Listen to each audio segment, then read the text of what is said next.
It is apparent that efforts are underway to save the peace process in Afghanistan on the global and regional levels.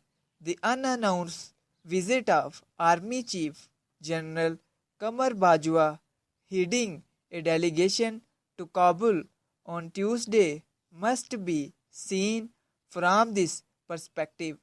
General Bajwa, while in the Afghan capital, met both President Ashraf as well as Abdullah, the second most powerful office holder in Afghanistan.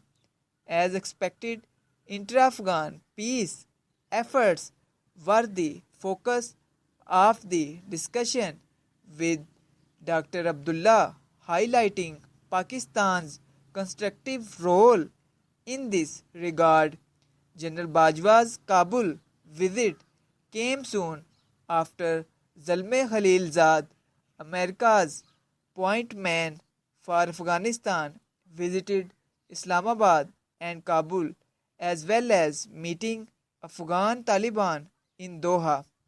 Clearly, as the Americans eye their complete exit from Afghanistan, they are encouraging efforts for a settlement in the war-torn country to ensure the ensured after the Soviet withdrawal over 3 decades ago is not repeated.